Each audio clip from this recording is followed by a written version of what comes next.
Donc, bonjour à tous et bienvenue pour ce webinaire XAPA, Advise Invest Advocate. Aujourd'hui, ce webinaire est en français, fait partie d'une série de discussions que nous animons tous les mois avec tout un ensemble d'acteurs, de parties prenantes, des questions environnementales, sociales, climatiques, qui nous animent autour d'une communauté principalement d'industriels, d'entreprises, d'investisseurs, et puis de toutes les parties prenantes qui gravitent autour de ces questions-là. Et je vais aujourd'hui aborder tout particulièrement les questions de supply chain et de risques environnementaux et sociaux pour voir un petit peu les tendances avec nos intervenants qui peuvent se dessiner pour traiter de ces différentes questions. Ce webinaire est évidemment en écho avec un ensemble de discussions tout à fait similaires qui sont disponibles sur notre site internet dans la section advocacy et plus particulièrement dans la section webinaire, et donc ils sont réécoutables notamment en format de podcast. Pour vous assurer la meilleure animation et participation à ces contenus, quelques principes d'échange. C'est toujours utile de savoir un petit peu qui vous êtes. Donc, utilisez votre nom comme ça quand on utilise la fonction de chat avec laquelle vous allez pouvoir intervenir et poser différentes questions. On saura un petit peu qui vous êtes, de quel type de profil d'organisation vous êtes. Par défaut, vous êtes tous en mode silencieux. Ça permet de maximiser la qualité sonore de cet échange. Et nous n'utilisons pas les vidéos. Ça permet de maximiser la bande et de minimiser finalement aussi l'empreinte carbone de cet échange. N'hésitez pas à inviter d'autres participants, collègues, organisations qui vous pensez seront intéressés par ces discussions, et à utiliser les médias sociaux pour diffuser vos réflexions en taguant @xapa.org, ce qui permet à tout le monde de pouvoir suivre ces discussions. À la fin de notre échange, nous aurons la possibilité d'activer un tout petit questionnaire qui permet de pouvoir suivre un petit peu la qualité des échanges, et ça nous permet de pouvoir toujours nous améliorer dans ces différents échanges. Vous êtes joint par l'intermédiaire d'Eventbrite et ou par l'intermédiaire de LinkedIn, et donc vous avez des accès qui sont associés à l'un ou à l'autre de ces entrées, et ça vous permet aussi de pouvoir voir un petit peu les autres participants qui sont inscrits à ces webinaires. Rentrons assez rapidement dans le vif du sujet et le cœur de nos échanges. Moi, je suis Farid Badache, je me présente brièvement, je fais partie de l'équipe XAPA. XAPA, c'est une entreprise à mission, et c'est pour ça que notre site internet est en xapa.org, qui a été mise en place pour accélérer la capacité du secteur privé, entreprises, investisseurs, à se transformer, à s'adapter aux enjeux de la décennie, qu'on appelle la décennie de l'action, sur l'agenda 2030, et donc principalement autour de 3 thématiques, qui sont des thématiques climatiques d'économie circulaire et thématiques de droits humains, qu'on aime bien aborder sous 2 angles, ces 3 thématiques. L'angle qui peut être un angle de gestion de risque, bien sûr, et aujourd'hui nous allons parler de ces éléments-là, mais également d'opportunités. C'est pour ça que, par exemple, quand on travaille sur les questions de droits humains, de droits de l'homme, on aime bien réfléchir à la fois à la réduction de risque, tout en ayant une réflexion aussi de croissance inclusive pour voir un petit peu comment l'entreprise, l'investisseur peuvent être des locomotives et des leviers d'inclusion et de développement sur leurs écosystèmes de parties prenantes. Nous agissons autour de 3 piliers d'activité, notamment sur les questions aujourd'hui qui vont nous animer de supply chain. Nous avons un pilier de conseil, autour duquel nous faisons du cadrage stratégique, dans lequel nous travaillons sur tout ce qui est profiling de risques environnementaux, sociaux, et autour duquel nous travaillons aussi sur des catégories, nous travaillons sur des programmes avec le mélange notamment aussi de big data pour gérer de la complexité de plus en plus. Nous travaillons sur de l'échange de parties prenantes aussi pour comprendre un petit peu comment les entreprises et les investisseurs sont de plus en plus dans la dynamique en fait de devoir travailler sur ces questions-là en réponse aussi aux attentes de leurs parties prenantes. Nous avons un deuxième pilier qui est un pilier d'investissement dans lequel nous activons des leviers innovants qui traitent des questions de finance et qui traitent des questions du digital pour gérer la complexité associée au traitement des questions de risque sur les supply chains et à augmenter finalement la capacité à mobiliser des ressources et donc l'échelle et l'impact des différents programmes. Et nous avons, en tant qu'entreprise à mission, bien sûr, un pilier de plaidoyer autour desquels notre activité vise à partager, ce webinaire fait partie de ces échanges-là, des bonnes pratiques, des réflexions pour contribuer au-delà finalement des écosystèmes de clients et d'experts qui gravitent autour de nos activités, des bons principes qui permettent d'amplifier finalement l'action en faveur d'un monde plus juste et plus durable. Pour travailler sur ces questions, nous agissons à plusieurs, je dirais, niveaux d'étage. Nous sommes une structure avec une équipe cœur, autour de laquelle nous activons un réseau de partenaires et d'affiliés, qui peuvent être des partenaires stratégiques. Je vais parler des questions de data, il y a des questions évidemment de réglementaires et légales, des questions aussi d'intelligence économique, par exemple, autour desquelles on est capable de vraiment bien comprendre des territoires, bien comprendre des dynamiques, des filières, des acteurs, et puis déployer sur le terrain, partout dans le monde, différents programmes, en Asie, aux États-Unis, en Amérique latine. Et donc, à cet effet-là, nous travaillons également avec un volant d'affiliés qui travaillent sous notre giron, qui nous permettent aussi, sur ces questions-là, de pouvoir avoir une bonne compréhension contextuelle des différents environnements dans lesquels on déploie des programmes de traitement de questions de risques environnementaux et sociaux sur des supply chains. L'ensemble de ceux qui sont disponibles aussi de plaidoyer. Je vous invite à rénover supply de questions de risque par catégorie data, questions de ça donne lieu à différents blogs, toutes ces questions. Pour poursuivre nos échanges très rapidement, je vais terminer la section associée au cadrage un petit peu de la discussion qu'on pourrait avoir aujourd'hui autour de ces questions de risque supply chain, environnementaux et sociaux. Premièrement, on est dans un environnement aujourd'hui où actuellement se tiennent, par exemple, au Forum des Nations Unies, le Business and Human Rights Forum, qui se tient tous les mois de novembre et qui remet encore en avant l'importance des questions de supply chain sur les 10 prochaines années, notamment avec des cadres législatifs convergents qui vont se renforcer, et notamment en Europe dès l'année prochaine. On a eu un webinaire là-dessus au mois de juin dernier. Il y a toutes les questions de mise en place d'un dispositif de devoir de vigilance européen qui est porté en convergence avec un certain nombre de choses qui se font dans différents pays, que ce soit évidemment la France, l'Allemagne, les Pays-Bas, la Finlande par exemple. Donc, un certain nombre de pays travaillent activement à ces questions de devoir de vigilance sur la question, non pas simplement des droits humains, mais également de plus en plus sur un périmètre environnemental, donc touchant très directement aux questions de biodiversité, aux questions, et dans les discussions qui sont animées en ce moment, par exemple dans ce business forum, se pose la question de la protection de la biodiversité comme gestion du risque pandémique, en contexte pandémique, donc c'est intéressant. Dans un autre cadre, aujourd'hui, quand on dit qu'un certain nombre d'acteurs poussent et mettent beaucoup de pression sur notamment toutes les activités de supply chain, on ne peut pas ne pas évoquer les Principal and Responsible Investment qui viennent très récemment de lancer une initiative visant à ce que les univers les actifs sous gestion dans les toutes prochaines années 2024-2025 soient compatibles avec le respect d'un certain nombre de gestion de risques sur des questions de droits humains et des questions environnementales. Donc on a comme ça une convergence, là je prends de régulation, d'écosystèmes de parties prenantes, dont des investisseurs qui sont de plus en plus en demande.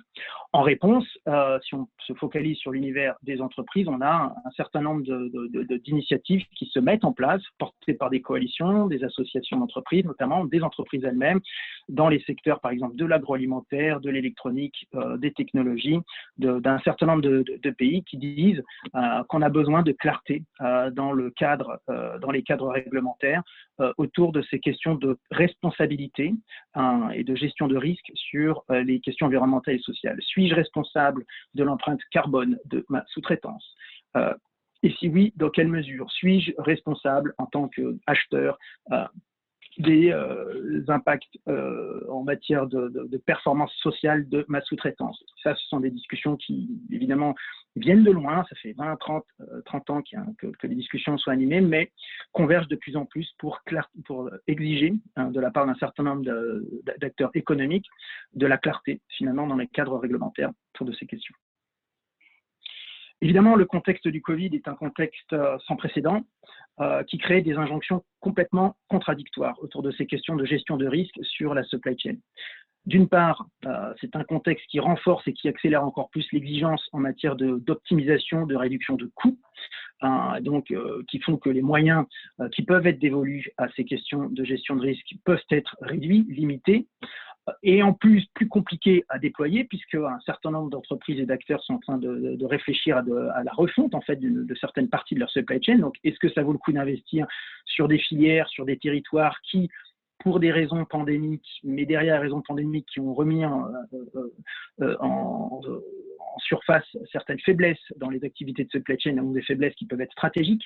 Est-ce que ça vaut le coup d'investir sur des territoires et sur certains fournisseurs? Donc voilà, donc il y a cette complexité, mais pour autant, par rapport à tout ce qui vient d'être dit, bien sûr, en termes d'exigences réglementaires, d'exigences portées par différentes parties prenantes, les entreprises, les fonctions achats sont aujourd'hui contraintes à devoir réfléchir et se projeter dans une capacité à cartographier les risques et de manière raisonnable à être capable de démontrer leur capacité à réduire ces risques.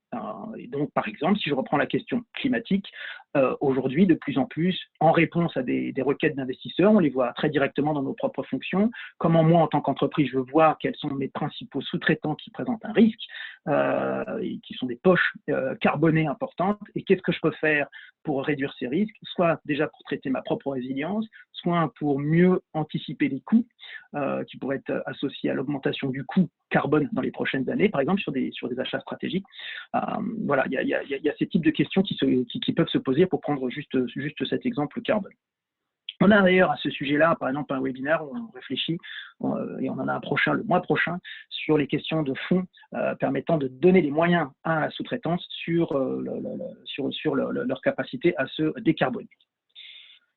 Alors, aujourd'hui, on a un environnement dans lequel les motivations pour aller plus loin que les démarches d'audit social environnemental sont réelles. On arrive sur une bonne vingtaine d'années de retour d'expérience sur toutes ces démarches-là, qui sont des démarches en matière d'achat et de gestion du risque environnemental et social qui ont démontré indéniablement leur utilité, individuellement portées par des entreprises, collectivement portées par des coalitions, pour créer de la convergence d'attentes clients-fournisseurs sur ce que c'est que de la bonne performance environnementale et sociale, notamment, de la convergence autour de standards, mais on voit les limites aussi du triptyque qui est porté par les questions, par exemple, de standards, de codes appliqués et puis d'audits qui sont déployés dans leur capacité à traiter des points durs. C'est-à-dire que quand ça fait plusieurs fois qu'on a des audits redondants sur des questions, par exemple, d'heures supplémentaires, de santé, sécurité, pour prendre juste des sujets que le travail des enfants, exige des actions complémentaires, par exemple. Sur des questions environnementales, si je reprends la question climatique, par exemple, on voit bien qu'il y a une réflexion autour de l'accompagnement, de l'outillage, par exemple, de la sous-traitance qui doit être portée pour pouvoir permettre de décarboner au moins une partie des filières. Donc, on est là sur des dispositifs qui évidemment, ont démontré leur réelle utilité, mais aussi leurs limites. Donc maintenant, on va passer à la partie un peu plus solution. Que faire pour aller plus loin? Et c'est le cœur, finalement, aussi des réflexions que nous souhaitons porter et des échanges avec vous aujourd'hui. Et dans le cadre de l'ensemble de nos échanges, c'est fort de tout ça, qu'est-ce qu'on peut faire de plus et qu'est-ce qu'on peut faire de différent? Alors, il y a deux grands axes sur lesquels on peut faire du progrès. Il y en a un qui est finalement la focale territoriale, c'est-à-dire se dire qu'en se focalisant sur des pays, sur des bassins d'achat, on peut travailler sur une filière et sur un pool, par exemple, de fournisseurs ou un écosystème, par exemple, industriel ou agricole, et faire progresser finalement, donner les moyens, contribuer à donner les moyens à ce que ce territoire progresse sur des questions environnementales et sociales. C'est un axe. Et un autre axe, c'est un axe qui fonctionne plus par filière, où on se dit que puisque individuellement on peut être fragmenté, notamment par des démarches plutôt en réflexion de coalition, autour de standards, en fabriquant des plateformes dans lesquelles clients, fournisseurs peuvent ensemble explorer des problèmes et des solutions, il y a un moyen de pouvoir mutualiser des ressources et de travailler. Donc ça, ce sont ces approches par territoire et puis par filière, sont des approches, si on dit que les audits socio-environnementaux existent depuis une vingtaine d'années, ça fait maintenant une dizaine d'années aussi qu'on réfléchit à ces questions territoriales et filières notamment. C'est pour ça que ça a pris beaucoup plus d'ampleur.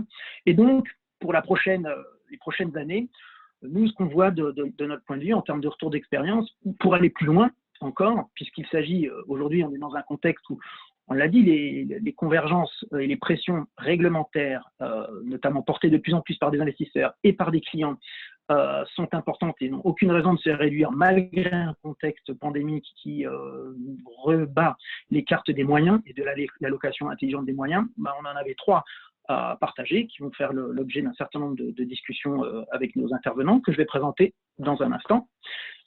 Nous avons un premier point qui est finalement de se dire que la meilleure gestion du problème, c'est de l'éliminer à la source. Donc, de voir comment, à travers des réflexions qu'on peut avoir sur la qualité des produits, sur le business model qu'on vend à ses propres clients, par exemple.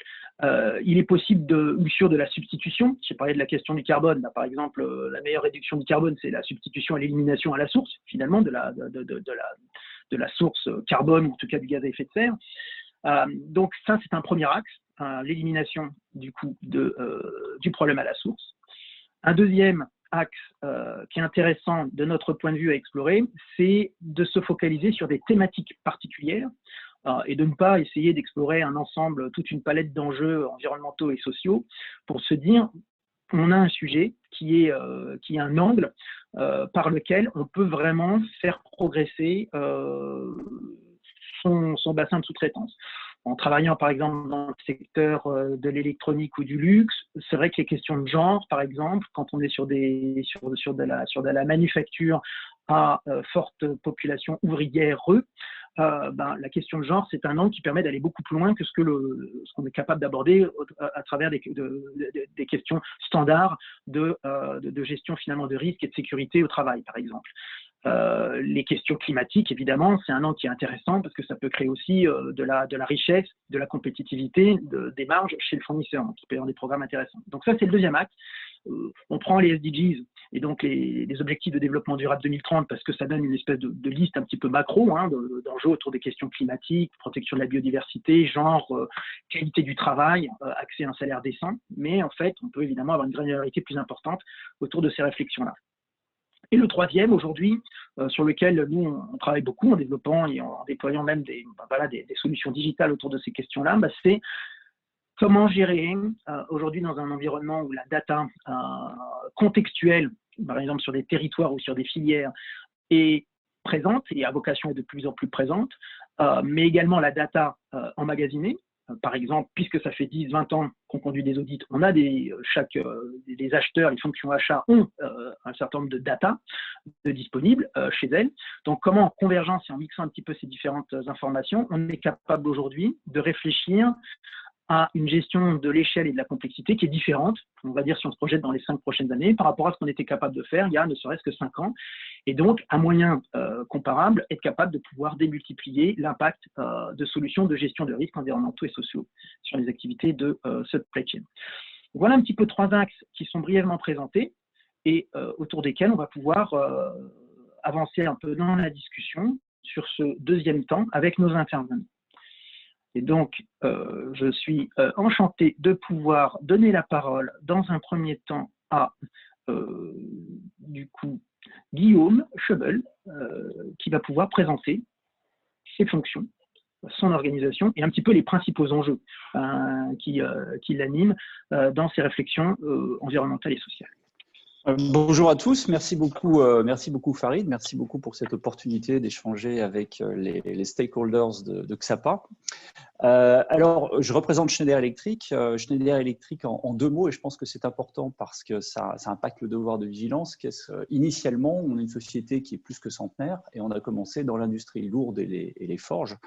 Et on a pris un tournant vers l'électricité pure dans les années 80. Et on est devenu équipementier en électricité, c'est-à-dire qu'on construit du matériel électrique qu'on vend à des assembleurs. Et puis, il y a eu un tournant important à l'orée des années 2000, qui est qu'on est passé de constructeur de matériel, d'un équipementier, à un provider de solutions. C'est-à-dire qu'on ne vend plus uniquement des composants et des briques, mais on vend des solutions complètes à nos clients pour optimiser leur consommation électrique. Et donc, par voie, l'impact carbone. Et nos clients, grosso modo, il y en a 4 marchés principaux. La distribution électrique, donc les EDF de la planète. Il y a tout ce qui est data center, qui représente un énorme marché. Il y a tout ce qui est bâtiments, les bâtiments de bureaux et le résidentiel. Et il y a tout ce qui est l'industrie, les usines, l'automation. Voilà. Et pour tous ces gens-là, en fait, on les aide à améliorer leur empreinte carbone via l'énergie électrique. Alors, voilà, donc vous avez la carte d'identité de Schneider, grosso modo, dans le monde. Je vais passer tout de suite au devoir de vigilance. Pour moi, et je pense, pour faire écho à ce que disait Farid dans l'introduction, l'enjeu, ce n'est pas la loi, l'enjeu, c'est l'obligation de responsabilité. Aujourd'hui, on parle d'un cadre qui est la loi française, mais on pourrait aussi parler de la loi anti-slavery UK. Demain, on parlera probablement d'une directive européenne. Bon, toute cette superposition de lois, ça rend la vie des entreprises un petit peu compliquée, mais en fait, l'enjeu, c'est bien l'obligation de responsabilité. Alors, comment ça s'est passé chez Schneider ? En 2017, comme tout le monde, on a formalisé par rapport à la loi française, mais on avait déjà un certain nombre d'actions, notamment dans l'environnement, dans les droits humains, qui existaient depuis un certain nombre d'années, qui étaient antérieures. Donc il y a eu un premier travail intéressant qui était de faire rentrer au chausse-pied ce qu'on faisait dans un formalisme loi, devoir de vigilance française. Donc ça, c'est un exercice qui est intéressant, mais plutôt un exercice de style. En revanche, après, on est passé vraiment à quel est l'enjeu, c'est-à-dire par rapport à ce que c'est que cette obligation de responsabilité, de vigilance, comment se situe-t-on ? Et pour nous, l'enjeu, il a été de structurer beaucoup plus fortement notre surveillance de la supply chain. Et ce n'est pas une petite affaire, parce qu'on a 52 000 suppliers, 52 000 fournisseurs en tier 1, c'est-à-dire de rang 1. Et en revanche, si on prend le rang 2, le rang 3, le rang 4, à ce moment-là, c'est beaucoup plus. Donc, comment structurer cette approche dans les fournisseurs, d'une part. Ensuite, comment identifier les points faibles qui seraient non couverts par des actions déjà en place, parce que la vigilance oblige à regarder sous un certain angle. On n'avait pas forcément l'habitude d'utiliser ce prisme-là, et donc on a trouvé des points sur lesquels on pouvait fonctionner de façon meilleure, et puis mettre en œuvre les actions nouvelles nécessaires. Et une grosse partie de l'enjeu est passée par la matrice des risques. Et comme beaucoup de sociétés, on a utilisé au départ ce qu'on avait, c'est-à-dire une matrice de matérialité en 2017 et 2018. Et je pense que un grand progrès, ça a été de développer une matrice spécifique en 2019. Alors, on l'a fait nous-mêmes parce qu'on voulait faire l'expérience d'apprendre quelque part ce qu'on sait déjà et passer à travers toutes les étapes et toutes les difficultés de développer cette matrice. Donc, on a développé cette matrice en interne, qui a été un travail très intéressant. Et en 2020, on a décidé de se faire un petit peu auditer par quelqu'un. Et donc, on a fait appel à XAPA pour venir et faire un travail d'assurance qualité et de proposition d'axes d'amélioration sur la matrice. Voilà. Donc, ça a été tout l'évolution du devoir de vigilance chez Schneider Electric. Juste pour terminer cette introduction, en termes de gouvernance, parce que c'est un enjeu qui est important, on a un steering committee. Il se réunit 2 fois par an et il est présidé par un des membres du COMEX. Je pense que ça, c'est quelque chose qui est important d'avoir une gouvernance à très haut niveau. C'est le président de la supply chain de tout Schneider, donc très, très embarqué sur les sujets bien sûr fournisseurs. Et au sein de ce circo, on a 6 senior vice presidents qui sont présents et qui siègent à temps plein. Voilà, donc d'une part, une bonne identification des risques et un travail technique, d'autre part, une gouvernance, et ensuite, voilà, il faut se remonter, relever les manches et faire évoluer. Donc j'arrête là sur la présentation du plan de vigilance. Je pense qu'après, on va revenir sur d'autres points via tes questions, Farid.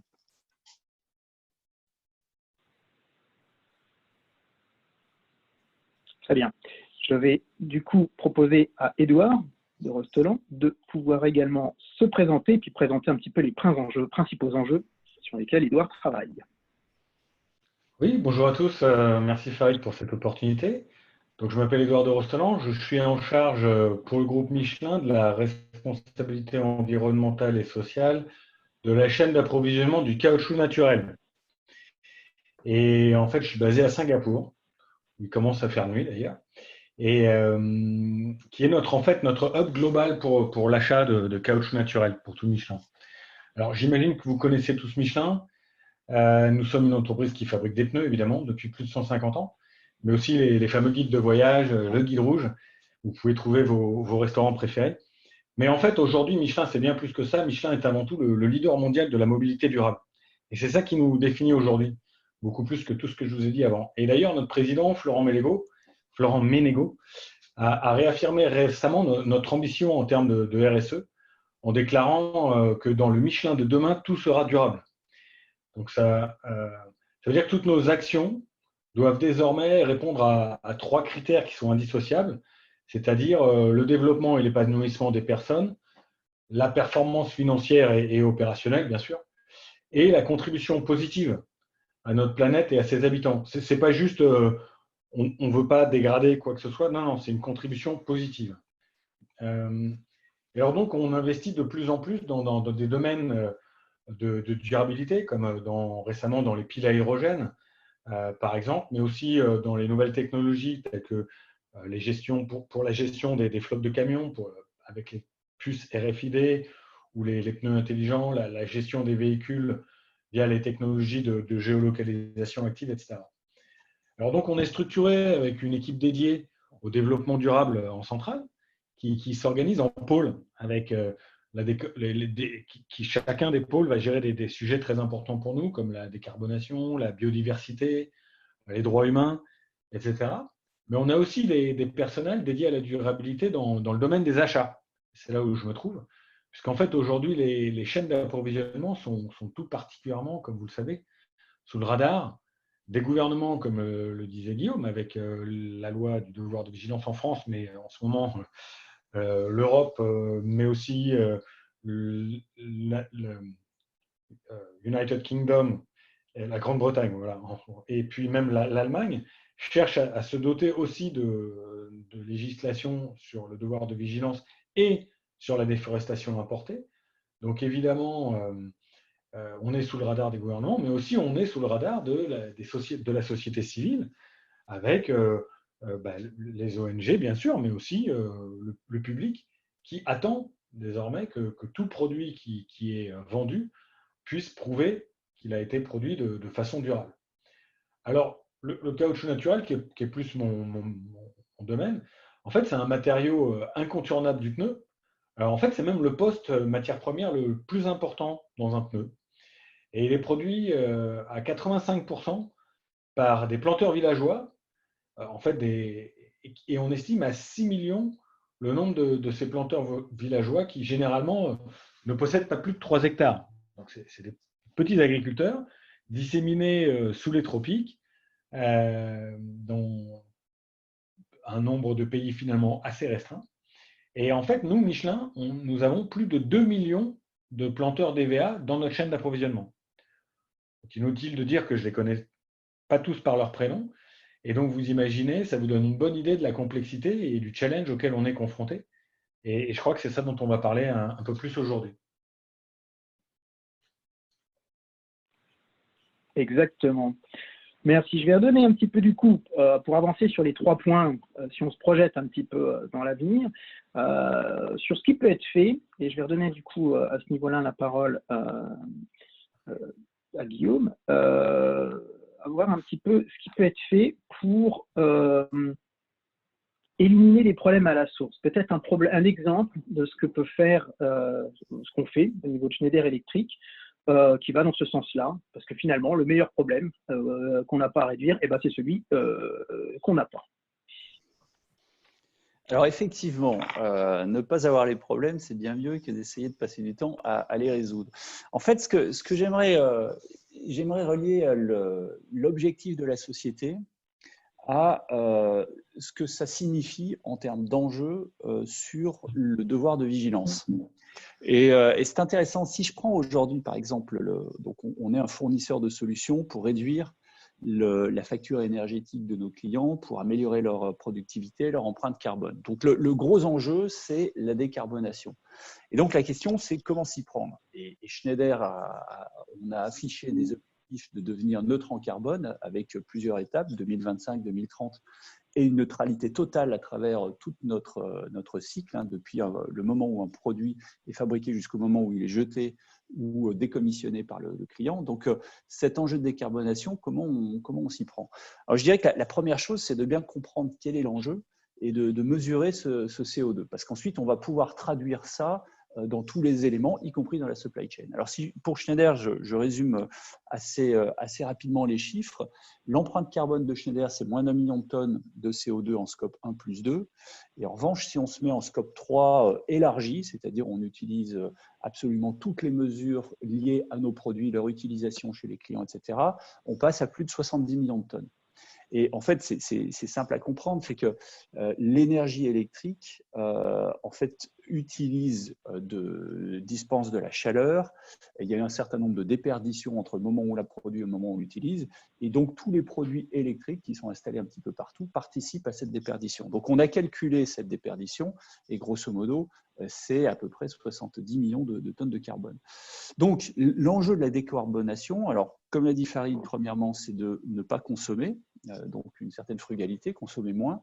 Et ensuite, bien sûr, on est obligé de se chauffer, on est obligé de faire tourner nos usines, donc de consommer mieux, c'est-à-dire de réduire les pertes d'électricité, c'est-à-dire d'augmenter l'efficacité des produits. Et ce qui veut dire qu'on a un enjeu énorme sur le design et la production de nos produits et des systèmes. Il va y avoir 3 impacts. Il va y avoir un impact sur la recherche-développement, sur laquelle on fait des efforts importants pour que dès que le produit est conçu, il soit conçu dans un but d'une déperdition d'énergie moindre. Ensuite, il va y avoir un impact sur la chaîne de production parce que ces produits, il faut les réaliser, il faut les construire. Il faut les construire via des fournisseurs. Et donc, quels vont être les modes de production qui seront les moins générateurs de CO2? Donc là, il va y avoir un impact sur la supply chain. Il va y avoir tout un impact sur la chaîne en aval, c'est-à-dire les clients, dans lequel on va gérer le cycle vie de produits et notamment leur fin de vie. Alors, si je prends les conséquences, ces 3 types de conséquences, sur la chaîne d'approvisionnement, je dirais qu'on va avoir une bascule du devoir de vigilance. C'est-à-dire que jusqu'ici, on demandait aux fournisseurs, alors traditionnellement des critères de qualité, des critères de productivité, des compliance à des normes techniques, puis des compliance à des normes de vigilance, pas de pollution, respect des droits humains, etc. Demain, on va leur demander, alors d'une part, un plus haut niveau d'engagement des droits humains, et ça, je crois que ça fait réponse à une attente sociétale forte, et on va leur demander également, avec Schneider, de devenir neutre en carbone, parce qu'on ne peut devenir neutre en carbone que si nos fournisseurs nous accompagnent. Et ça veut dire qu'il va falloir faire un effort conjoint sur tout ce qui est système de production. Donc, quels sont les processus de production qui vont être utilisés? Quelles sont les matières premières qui vont être utilisées? Quel est le recyclage qu'on va mettre en place avec ces fournisseurs? Donc, je dirais, une première partie de la réponse à la question de Farid, c'est qu'il va y avoir un co-développement important du processus de production avec les fournisseurs. On ne va plus juste demander une compliance, un certain nombre de normes qu'on leur donnerait, mais il va falloir qu'on travaille ensemble à définir comment utiliser moins de carbone lors de la production. Sur la chaîne aval, parce que je pense que c'est intéressant de la mentionner, c'est-à-dire lorsque les produits quittent Schneider Electric et vont vers les clients, on va devoir travailler sur l'allongement de la durée de vie des produits. Aujourd'hui, nos produits, c'est grosso modo 5 à 15 ans de durée de vie. Mais si on veut qu'ils durent plus longtemps, c'est-à-dire qu'on repousse le moment où on va devoir les recycler, il faut qu'on apporte des offres de maintenance, de services, et notamment toute une offre de logiciels qui permettent d'optimiser l'utilisation du produit, d'en optimiser la maintenance. En gros, ce qu'on est en train de faire, c'est de retarder l'obsolescence des produits, de façon à ce qu'ils restent plus longtemps dans le cycle de vie. Et je dirais le troisième élément, et c'est là où il va y avoir probablement un changement profond, mais c'est difficile de dire à quelle vitesse, on voit des impacts sur les business models. C'est-à-dire des business models dans lesquels, par exemple, le client n'a plus à faire un investissement, à acheter un tableau électrique, par exemple, il va acheter des heures d'utilisation d'un tableau électrique. Et en tant que constructeur, donc, on restera propriétaire et donc responsable des équipements.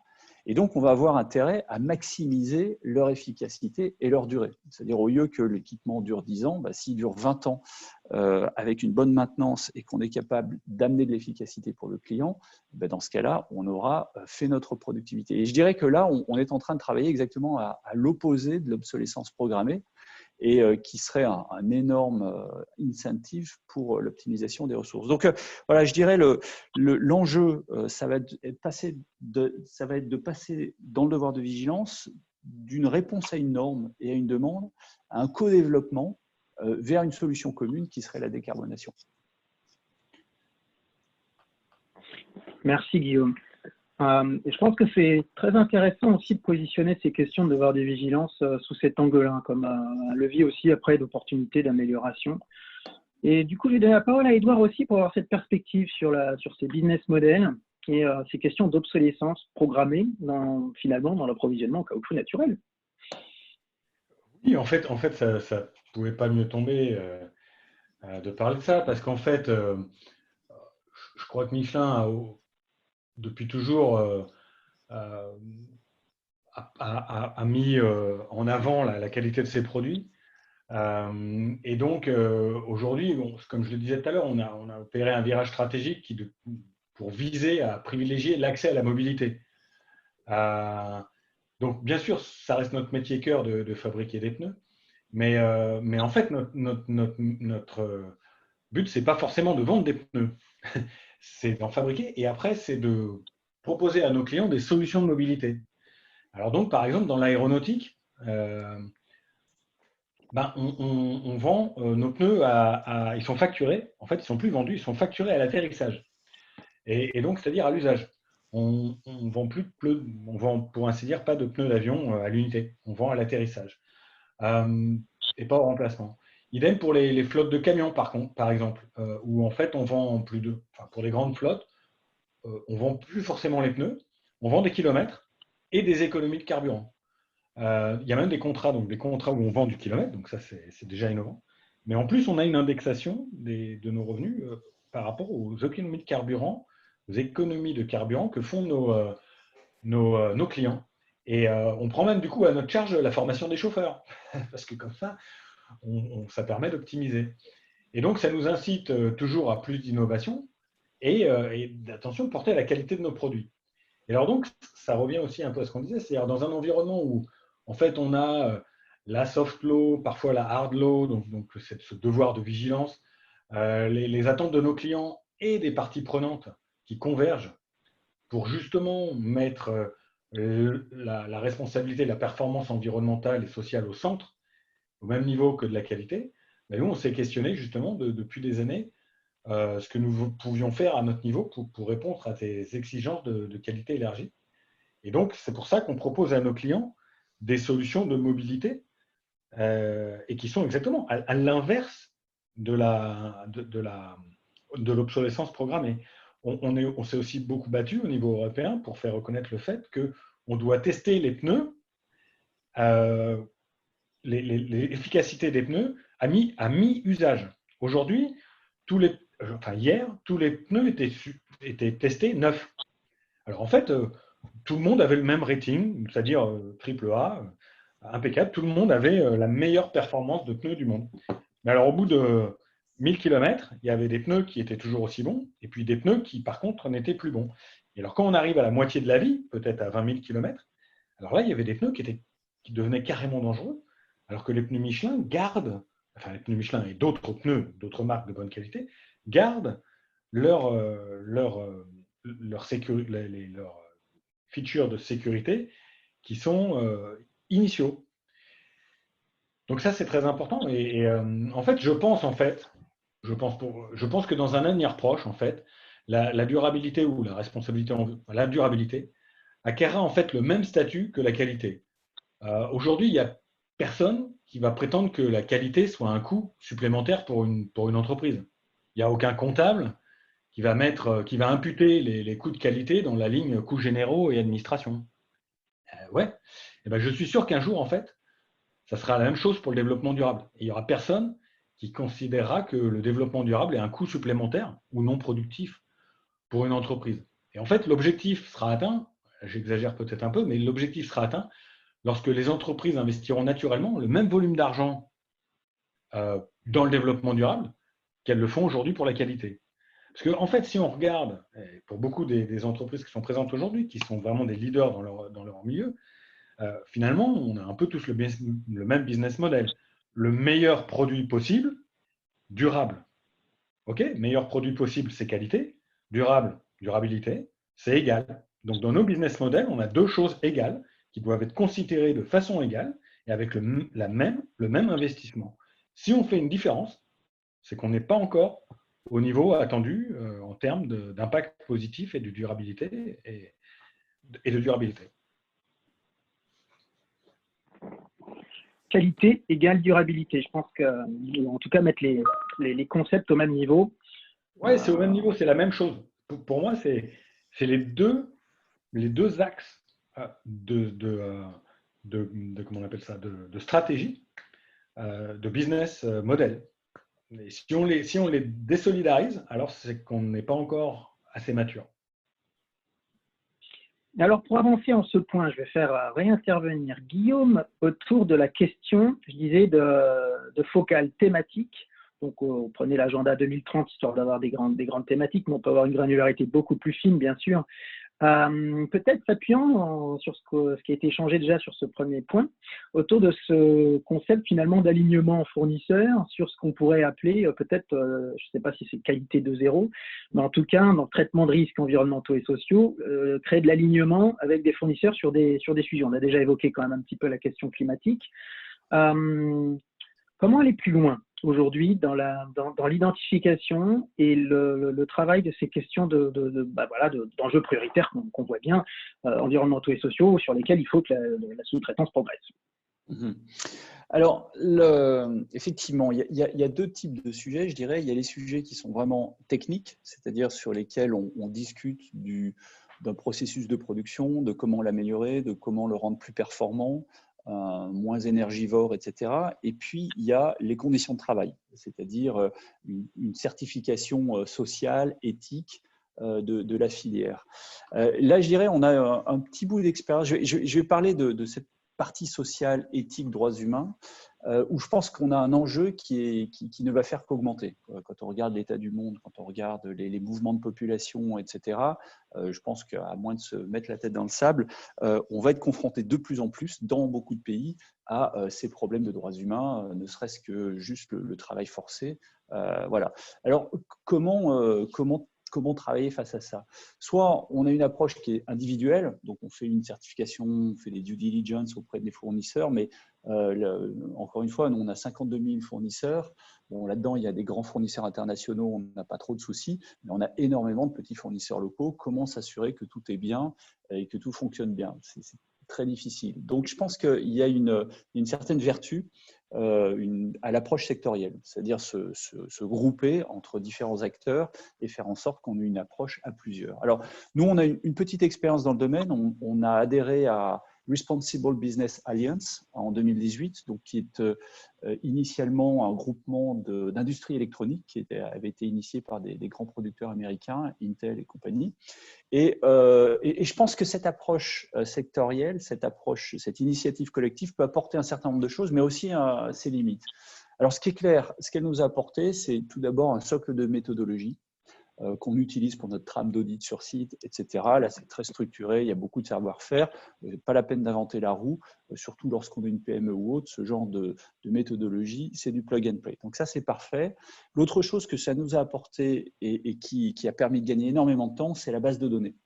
Parce qu'on fait une évaluation du risque fournisseur par fournisseur pour voir lesquels auditer en priorité, comment.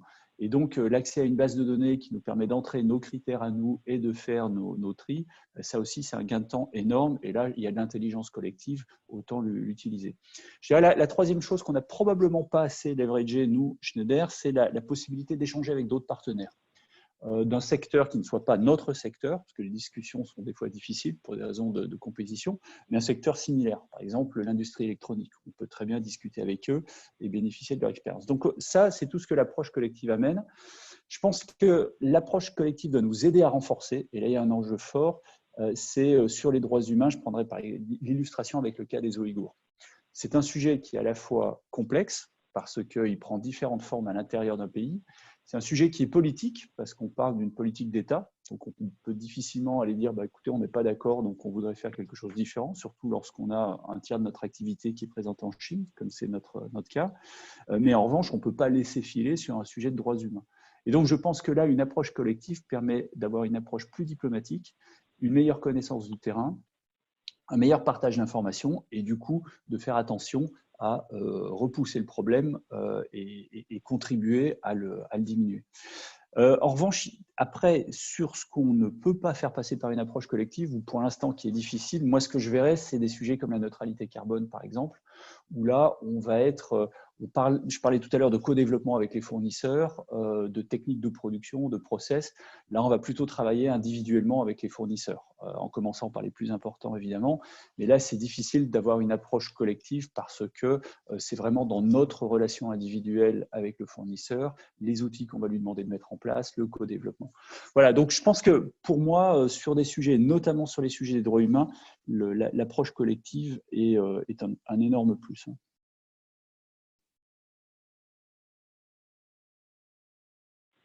Très bien. Je vais donner également la parole du coup à Édouard sur ces mêmes considérations. Comment, en fait, vous avez en plus vous pouvez partager du retour d'expérience sur des outils qui créent de l'alignement avec des fournisseurs, qui plus est reconnus et qui permettent d'avancer dans le partage finalement d'identification de problématiques le long de la filière. Oui, tout à fait. En fait, c'est très important de pouvoir essayer de cibler en fait les catégories d'achat en fait qui nécessitent une attention particulière. Et après, de regarder si on peut y aller tout seul, si on doit y aller avec une association d'industrie ou un rassemblement plus large. Si je prends l'exemple du caoutchouc naturel que je connais le mieux, en fait, c'est un matériau stratégique pour Michelin et c'est aussi un cas particulier parce qu'il est très complexe. En fait, c'est une commodité agricole produite en zone tropicale, comme je le disais tout à l'heure. Et donc, on a commencé en fait au début par publier une politique caoutchouc naturel durable. En fait, on a été les premiers à le faire, 2 ans avant tous nos concurrents. Et puis après, on a été aussi les premiers à utiliser des outils d'évaluation RSE tels que Ecovalis. Et en fait, on a même développé finalement des outils à nous, qui, entre autres, un outil qui permet de cartographier les risques, qui s'appelle Rubberway. Et en fait, qu'aujourd'hui, nous partageons avec nos concurrents dans un état d'esprit pré-compétitif.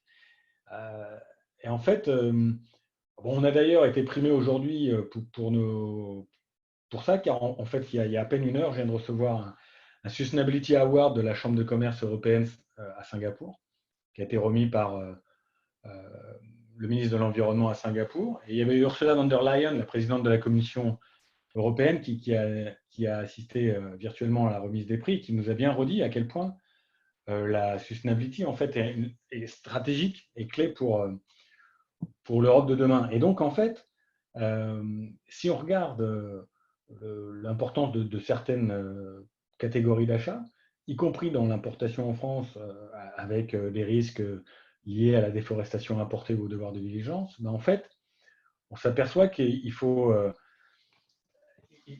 pouvoir travailler en commun avec le plus de monde possible, donc soit des associations, par exemple, on a créé la Global Platform for Sustainable Natural Rubber, donc la plateforme mondiale pour un caoutchouc naturel durable, il y a 2 ans, où en fait, on a dans cette plateforme des concurrents, des clients, des fournisseurs, jusqu'à des planteurs villageois, des ONG. Et en fait, en travaillant tous ensemble, ça nous permet d'avancer. Et c'est d'autant plus important que, comme je l'expliquais tout à l'heure, notre chaîne d'approvisionnement, elle est vraiment énorme, avec juste pour Michelin 2 millions de planteurs villageois, mais en fait pour toute la caoutchouc naturelle, plus de 6 millions de planteurs. Et donc, en fait, c'est une industrie qui est très traditionnelle et qui, en fait, a une maturité RSE très limitée. Et du coup, notre défi, notre premier défi, en fait, a été d'inciter nos fournisseurs à démarrer leur propre parcours de développement durable. Et évidemment, les fournisseurs, ils ont besoin d'un coup de pouce pour commencer à bouger. Ça signifie qu'en fait, on doit les engager dans cette démarche et leur demander des plans d'amélioration, des rapports. Mais en fait, on pense que ce côté push, c'est-à-dire ne suffit pas, car leurs problèmes en fait, et leurs défis sont aussi vos problèmes et vos défis. Enfin, en l'occurrence, là, nos problèmes et nos défis. Et donc, en fait, on doit également tirer les fournisseurs et les aider. Et c'est ce que j'appellerais le pool. Et en fait, on doit s'engager avec les fournisseurs à leur côté afin d'essayer de les faire avancer. Et en fait, c'est ce qu'on a fait avec notre application mobile de cartographie des risques Rubberway, qui permet en fait à nos fournisseurs d'engager à leur tour leur propre chaîne d'approvisionnement en amont, c'est-à-dire en fait des dizaines de milliers d'intermédiaires et puis des agriculteurs indépendants. Et en fait, je crois que c'est grâce à cette stratégie de push, mais aussi de pull, vis-à-vis de nos fournisseurs, qui finalement, en fait, c'est simplement de l'accompagnement collaboratif, que nous réussissons à vraiment transformer en profondeur notre chaîne d'approvisionnement caoutchouc naturel. Et donc, ça rejoint, je pense, assez bien ce que disait Guillaume à l'instant. Très bien. Je vais avancer du coup sur l'autre question qui va être aujourd'hui autour de la gestion de la complexité. Parce que un point commun qu'on identifie quand on est sur plus de 50 000 fournisseurs, concernant Schneider Electric en l'occurrence, et puis là, la fragmentation de la chaîne d'approvisionnement, par exemple du caoutchouc naturel, se pose la question d'avoir des solutions pertinentes, mais ensuite d'être capable de gérer finalement la quantité, le nombre, et la complexité. Et donc, c'est un peu la dernière question sur laquelle c'est intéressant d'avoir vos points de vue. Un exemple peut-être de réflexion qui peut être porté sur le digital, le big data, dans les prochaines années, et qui pourrait être une manière d'instrumentaliser ou de rationaliser peut-être une partie de des solutions en termes de gestion de risque qui pourraient être déployées aujourd'hui et dans les prochaines années. Guillaume, big data. Ah, le big data. Je pense que c'est une solution d'avenir, c'est même un must. En fait, ce qui est intéressant, c'est de voir comment, par exemple, la crise du Covid nous a accéléré un certain nombre de transformations. Alors, bien évidemment, il y a eu le télétravail, par exemple. Je pense que tout le monde autour de la table est concerné. Pour nous, par exemple, il y a eu aussi un domaine qui était le support d'urgence aux clients critiques. Vous prenez un hôpital, par exemple, crise Covid ou pas crise Covid, il faut que la maternité tourne 24 heures sur 24, il faut que l'électricité soit disponible.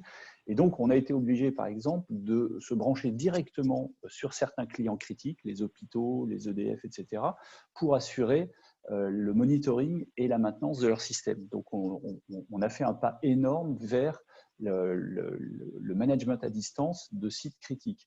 Ensuite, il y a eu la digitalisation de la relation commerciale. Comment en fait on peut remplacer des visites clients, des meetings, des démos, etc. par du virtuel. Et je dirais que la dernière chose qui a été absolument cruciale et qui le reste, c'est la digitalisation de la supply chain.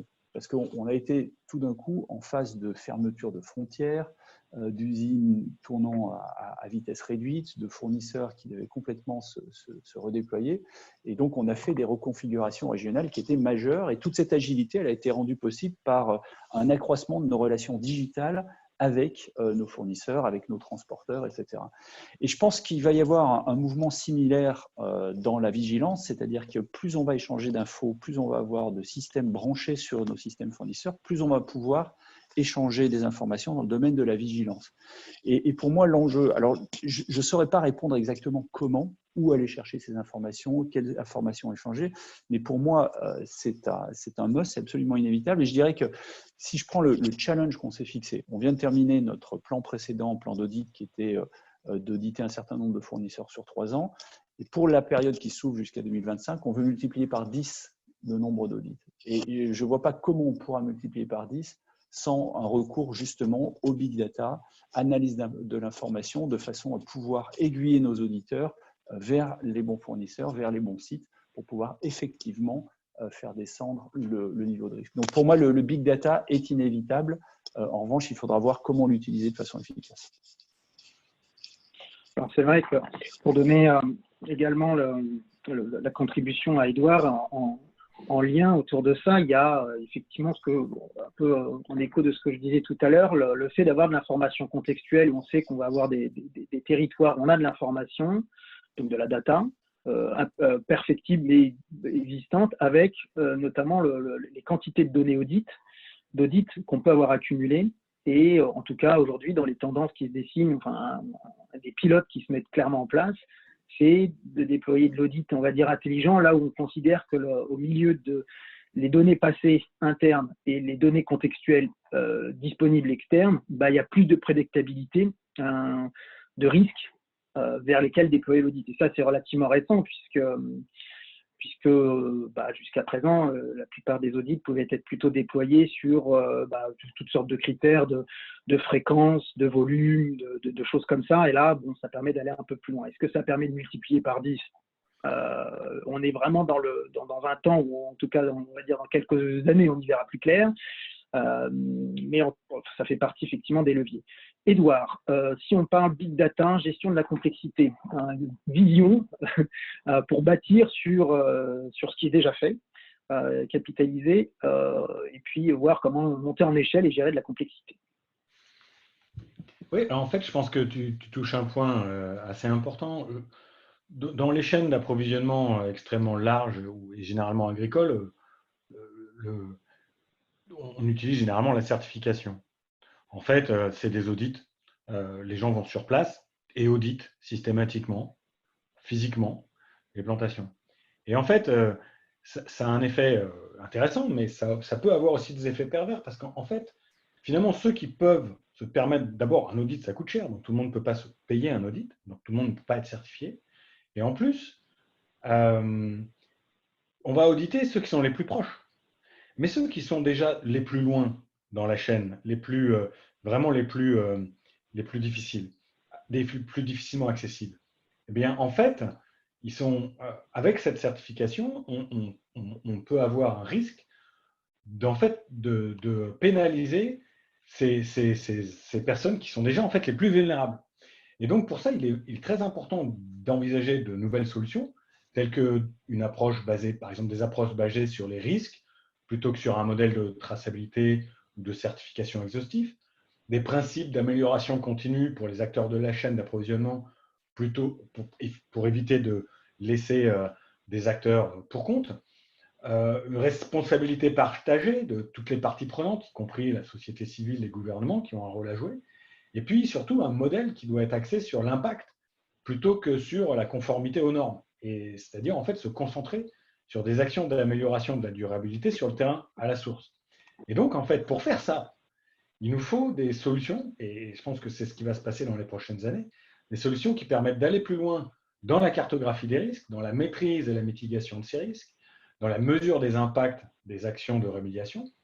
Et donc, ça va passer principalement par une meilleure utilisation des outils digitaux afin de gérer le nombre et la complexité. Tout simplement parce que c'est beaucoup moins cher, beaucoup plus efficace et beaucoup plus juste aussi. Et en fait aussi, ça va aussi aider à un meilleur transfert de contenu, transfert de formation technique. On l'a vu avec le Covid, d'ailleurs, là, on est en e-séminaire. Le support de formation devient un support électronique. Alors donc, attention, je ne dis pas que votre iPhone va remplacer un formateur. Ceci étant, si le contenu est bien adapté à l'auditoire, alors c'est vraiment un outil extrêmement efficace. Et puis, il y a aussi, bien sûr, des opportunités liées aux réseaux sociaux, à explorer dans le cadre des formations RSE. Je pense que là, il y a aussi potentiellement des choses intéressantes à creuser. Et en fait, c'est cette technologie, alors là on parle de choses relativement simples, hein, de téléphone portable, d'applications, mais qui va nous permettre, dans un futur, en fait le futur qui est déjà aujourd'hui, d'améliorer la condition des planteurs villageois qui sont dans des zones extrêmement reculées. Donc il y a le côté big data comment on dit, technologique dont parlait à l'instant Guillaume, mais il y a aussi le basic de l'autre côté de la chaîne, et ces deux choses-là, en fait, se rejoignent en même temps et permettent de faire avancer les choses. Merci beaucoup. Pour ces éléments, on va arriver en termes de notre webinaire. Donc, il y a un petit questionnaire qui est en ligne. Merci à ceux qui ont répondu et j'invite les autres à y répondre. Il y a juste 3 petites questions, très pratiques. Du coup, Édouard, je vais te demander, ou Guillaume d'ailleurs, juste un mot de conclusion, quelque chose qui ressort de cet échange utile pour alimenter tes propres réflexions à l'écoute d'Édouard. Et Édouard, je vais poser la même question, un élément de réflexion utile à l'écoute de ce que fait Schneider Electric, utile pour tes propres réflexions. Guillaume. Eh ben, d'abord, merci beaucoup pour cette invitation et merci beaucoup pour cette opportunité de partager. Moi, ce qui m'impressionne chez Michelin et dans l'industrie du pneu, c'est cette notion de vente au kilomètre. Et je trouve qu'il y a énormément de business models qui gagneraient en termes de durabilité, en termes d'engagement écologique, à pousser dans cette direction. Donc, c'est quelque chose qu'on est en train d'étudier et de voir que ça marche vraiment, par exemple, entre Michelin et l'industrie aéronautique, etc. Pour moi, c'est vraiment une source d'inspiration et d'envie de creuser dans ces modèles. Voilà. Merci beaucoup, Guillaume. De mon côté, je pense que le mot maître, c'est collaboration et partnership et partenariat. En fait, on a beau être des très grosses sociétés, je pense Schneider ou Michelin, en fait, on ne va pas résoudre le problème tout seul. Le problème, on va le résoudre ensemble et puis on va aussi résoudre grâce au gouvernement, grâce à la société civile, etc. Et donc, il ne faut pas se priver de penser un peu en dehors de la boîte et de se dire mais quel genre de partenariat je peux mettre en place. Alors évidemment, le partenariat avec ses fournisseurs, c'est tout de suite ce qui vient à l'esprit, bien que je ne pense pas que ce soit forcément généralisé partout. Mais en fait, le partenariat avec ses concurrents même, mais aussi avec ses clients, et en fait, si on arrive à englober toute la chaîne d'approvisionnement, parce qu'en fait, on a tous les mêmes problèmes, et on a tous les mêmes solutions aussi. Donc du coup, si on arrive à intégrer la totalité de la chaîne d'approvisionnement des clients finaux, donc le B2C, le B2B, le producteur et sa chaîne d'approvisionnement, eh ben, on a la possibilité d'avoir un effet de levier énorme, en financement, mais aussi en compétences et en moyens, qui permet de vraiment travailler sur des sujets qui nous paraîtraient, si on essayait de les attaquer tout seul, qui nous paraîtraient insurmontables. Et en fait, ce partenariat permet de pouvoir essayer d'être un peu plus serein et surtout d'avoir une meilleure, d'avancer plus vite sur la durabilité. Merci beaucoup pour vos contributions. Il y a eu différentes questions et en fait qui ont bien été prises en compte, mais j'animais les échanges en partageant en fait dans les rebonds de questions auprès de vous la manière de pouvoir répondre à certaines d'entre elles. D'autres, n'hésitez pas. Donc là, vous avez un lien internet qui vous permet de pouvoir continuer à partager vos informations et vos questions. Vous avez la possibilité, notamment via la liste LinkedIn, de pouvoir interagir directement entre vous. Notre prochain webinaire, puisqu'il y a, il y a beaucoup de questions aussi sur comment s'inscrire au webinaire et poursuivre nos activités. Le prochain qui est prévu, il est en décembre, le 8 décembre, sur tout ce qui est mise en place, réflexion d'investissement, permettant de pouvoir impliquer des sous-traitants, en l'occurrence, on va dire stratégiques, dans des schémas de transition énergétique. Donc, c'est très en lien avec une partie, en tout cas, c'est complémentaire, en tout cas, sous un autre angle par rapport aux discussions qu'on aura pu explorer aujourd'hui. vous pouvez nous suivre, bien sûr, sur notre activité LinkedIn, Twitter et Medium, sur lequel on produit également, on partage nos contenus. Merci pour votre participation. Ce webinaire est disponible en format podcast, accessible du coup sur le site xap.org par la suite. Édouard, Guillaume, on vous remercie chaleureusement. La qualité des retours déjà de webinaires et de questionnements montre que vos contributions ont été extrêmement appréciées. Je vais mettre fin à ce webinaire et nous restons donc tous en contact pour de prochains échanges.